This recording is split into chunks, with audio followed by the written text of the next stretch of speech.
Trump is a form of escapism. It's a form of avoiding, evading what the real issues are.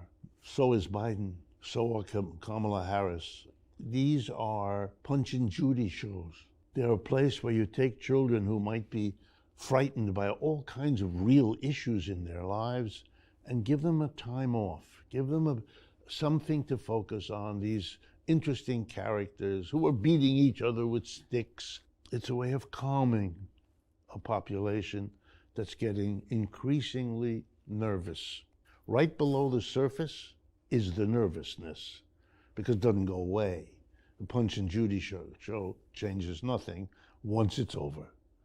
The most important things about these elections are precisely the desperate way in which this society does not want to face its existential problems.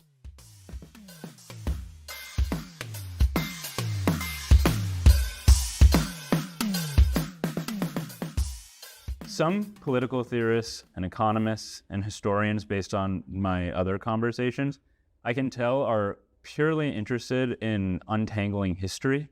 And while I know that you're obviously very interested in the history, am I right that you're also quite interested in using your work to better understand, predict, and prepare for the future? Well,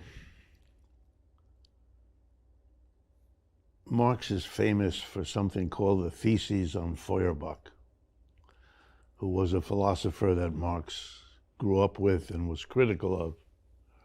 And probably the most famous of his theses on Feuerbach, the short couple of pages, is the one that runs like this: philosophers have interpreted the world. The point is to change it.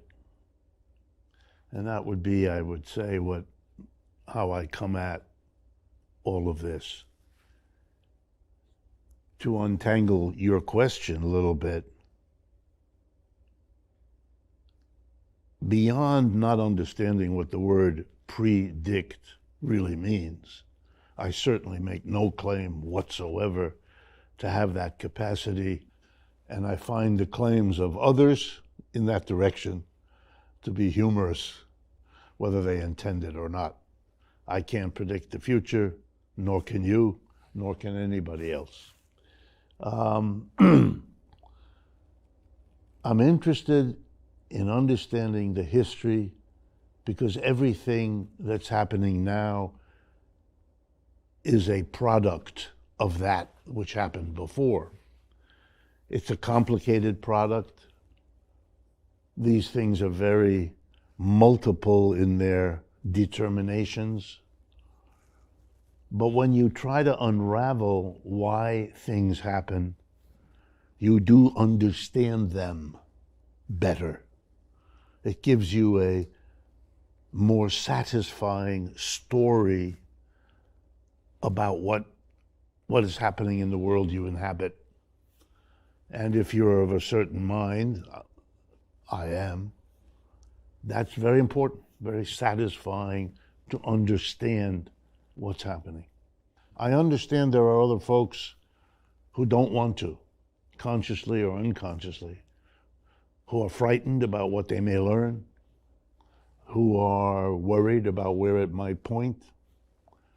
But for me, as for many, understanding the world you live in is a more satisfying way of living in it than not. And so I spend a lot of time, a lot of effort, understanding how we got to where we are as a way to understand what's unfolding.